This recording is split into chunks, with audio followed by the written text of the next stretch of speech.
ये जो नाभि केंद्र है, इसके ऊपर अगर अनाचार किया जाए, इस नाभि केंद्र के ऊपर अगर गलत आहार, गलत भोजन किया जाए, तो वो धीरे धीरे केंद्र सुप्त होता है और उसकी ऊर्जा क्षीण होती है। वो धीरे धीरे केंद्र सोता है, अंततः वो करीब करीब सो जाता है, उसका हमें कोई पता ही नहीं चलता कि वो भी कोई केंद्र है। हमें फिर दो ही केंद्रों का पता चलता रहता है, एक तो मस्तिष्क में जहां विचार दौड़ते रहते हैं, और एक थोड़े हृदय में जहां भावनाएं दौड़ती रहती हैं। उसके नीचे हमारे कोई संबंध नहीं रह जाते। जितना हल्का आहार होगा, जितना कम बोझिल आहार होगा, शरीर के ऊपर जो बोझ न लाता हो, उतना ही कीमती और अर्थपूर्ण आपकी अंतर यात्रा प्रारंभ होगी। तो सम्यक आहार का पहला तो ध्यान रखना यह है कि वो उत्तेजक न हो, मादक न हो, वो भारी न हो। ठीक भोजन के बाद आपको बोझिलता और भारीपन अनुभव नहीं होना चाहिए, लेकिन शायद भोजन के बाद हम सभी को भारीपन और बोझिलता अनुभव होती है। तो हम गलत भोजन कर रहे हैं, यह हमें जान लेना चाहिए। एक बहुत बड़े डॉक्टर ने, केनेथ वाकर ने, अपनी आत्मकथा में लिखा है कि मैं अपने जीवन भर के अनुभव से यह कहता हूं कि लोग जो भोजन करते हैं, उनमें से आधे भोजन से उनका पेट भरता है और आधे भोजनों से हम डॉक्टरों का पेट भरता है। अगर वे आधा भोजन करें तो वे बीमार ही नहीं पड़ेंगे और हम डॉक्टरों की कोई जरूरत नहीं रह जाएगी। कुछ लोग इसलिए बीमार रहते हैं कि उन्हें पूरा भोजन नहीं मिलता, और कुछ लोग इसलिए बीमार रहते हैं कि उन्हें ज्यादा भोजन मिल जाता है। कुछ लोग भूख से मरते हैं, कुछ लोग भोजन से मरते हैं, और भोजन से मरने वालों की संख्या भूख से मरने वालों की संख्या से हमेशा ज्यादा रही। भूख से मरने वाले बहुत कम लोग हैं। एक आदमी भूखा भी रहना चाहे तो कम से कम 3 महीने तक उसके मरने की बहुत कम संभावना है। 3 महीने तक तो कोई भी आदमी भूखा रह सकता है, लेकिन एक आदमी अगर 3 महीने तक अति भोजन करे तो कोई हालत में जिंदा नहीं रह सकता। लेकिन ऐसे ऐसे लोग हुए हैं कि जिनका ख्याल ही हमें हैरानी से भर दे। नीरो हुआ एक बहुत बड़ा बादशाह, उसने 2 डॉक्टर लगा रखे थे कि वो भोजन करने के बाद उसे वॉमिट करवा दें, उसे उल्टी करवा दें, ताकि दिन में वो कम से कम 15-20 बार भोजन करने का आनंद ले सके। तो वो खाना खाता, फिर दवा देके उसे उल्टी करवा दी जाती ताकि वो फिर से भोजन का आनंद ले सके। हम भी क्या कर रहे हैं? उसने डॉक्टर घर रख छोड़े थे, वो बादशाह था, हमने पड़ोस में बसा रखे। हम बादशाह नहीं। वो रोज उल्टी करवा लेता था, हम 2-4 महीने में करवाते। लेकिन हम करवाते क्या? हम गलत खा के इकट्ठा कर लेते हैं, फिर डॉक्टर उसको साफ करता है, फिर हम गलत खाना शुरू कर देते हैं। वो होशियार आदमी था, उसने रोज ही व्यवस्था कर ली थी, हम 2-3 महीने में करते। अगर हम भी बादशाह होते तो हम भी ऐसे ही करते। हमारी मजबूरी है, हमारे पास इतनी सुविधा नहीं है तो हम इतना नहीं कर पाते। नीरो पे हमें हंसी आती है, लेकिन हम सब छोटी मोटी मात्रा में नीरो से भिन्न नहीं है।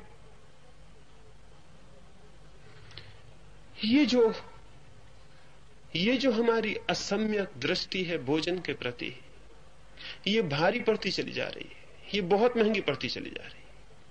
और ये उस जगह हमको पहुंचा दी है जहां की हम किसी तरह जिंदा हैं। भोजन हमारा हमें स्वास्थ्य लाता हुआ नहीं मालूम पड़ता, बल्कि भोजन बीमारी लाता हुआ मालूम पड़ता। और जब भोजन बीमारी लाने लगे तो आश्चर्य की घटना शुरू हो गई। ये वैसे ही है कि सूरज सुबह निकले और अंधकार हो जाए। ये उतनी ही आकस्मिक और आश्चर्यजनक घटना है। लेकिन दुनिया के सारे चिकित्सकों का मत यह है कि आदमी की अधिकतम बीमारियां उसके गलत भोजन की बीमारियां हैं। तो पहली बात, प्रत्येक व्यक्ति को इस संबंध में बहुत बोध और होश से चलना चाहिए। साधक के लिए मैं कह रहा हूं, ये साधक को यह ध्यान में रखना जरूरी है कि वो क्या खाता है, कितना खाता है और उसके परिणाम उसके शरीर पर क्या है। और अगर एक आदमी 2-4 महीने ध्यानपूर्वक प्रयोग करे तो वो अपने योग, अपने शरीर को समता और शांति और स्वास्थ्य देने वाले भोजन की तलाश जरूर कर लेगा। इसमें कोई कठिनाई नहीं है, लेकिन हम ध्यान ही नहीं देते हैं, इसलिए हम कभी तलाश ही नहीं कर पाते, हम कभी खोज ही नहीं पाते। दूसरी बात भोजन के संबंध में, जो हम खाते हैं उससे भी ज्यादा महत्वपूर्ण यह है कि हम उसे किस भाव दशा में खाते हैं। उससे भी ज्यादा महत्वपूर्ण आप क्या खाते हैं यह उतना महत्वपूर्ण नहीं है जितना यह महत्वपूर्ण है कि आप किस भाव दशा में खाते हैं। आप आनंदित खाते हैं या दुखी, उदास और चिंता से भरे हुए खाते हैं। अगर आप चिंता से खा रहे हैं तो श्रेष्ठतम भोजन के परिणाम भी पॉइजनस होंगे, जहरीले होंगे।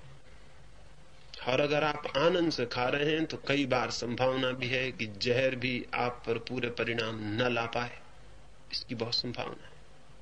आप कैसे खाते हैं, किस चित्त दशा में? रूस में एक बहुत बड़ा मनोवैज्ञानिक था पीछे, पावलोव।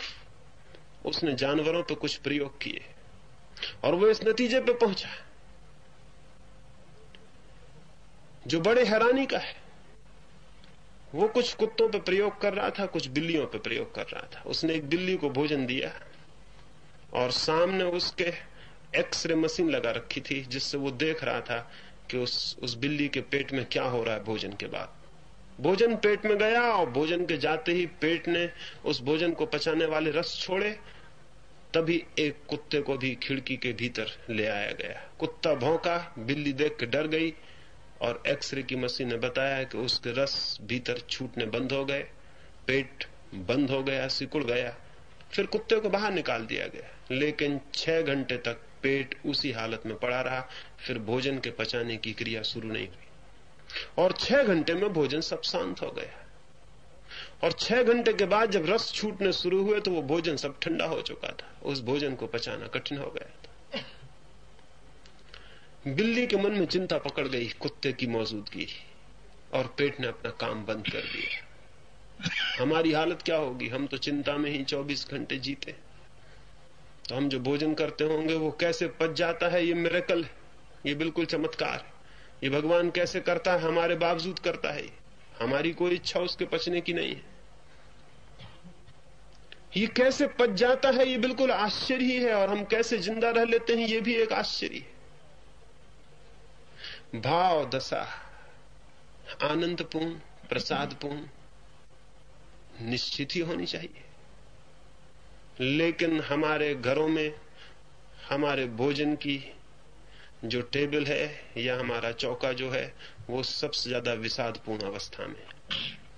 पत्नी दिन भर प्रतीक्षा करती है कि पति कब घर खाने आ जाए। 24 घंटे का जो भी रोग और बीमारी इकट्ठी हो गई है वो पति की थाली पर ही उसकी निकलती, और उसे पता नहीं कि वो दुश्मन का काम कर रही, उसे पता नहीं वो जहर डाल रही थाली। और पति भी घबराया हुआ, दिन भर की चिंता से भरा हुआ, थाली पर किसी तरह भोजन को पेट में डाल के हट जाता है। उसे पता नहीं कि एक अत्यंत प्रार्थनापूर्ण कृत्य था जो उसने इतनी जल्दी में किया है और भाग खड़ा हुआ है। ये कोई ऐसा कृत्य नहीं था कि जल्दी में किया जाए।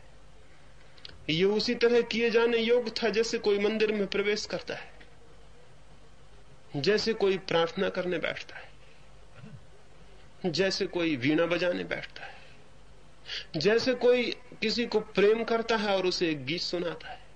ये उससे भी ज्यादा महत्वपूर्ण था। वो शरीर के लिए भोजन पहुंचा रहा था। ये अत्यंत आनंद की भाव दशा में ही पहुंचाया जाना चाहिए। ये एक प्रेमपूर्ण और प्रार्थनापूर्ण कृत्य होना चाहिए।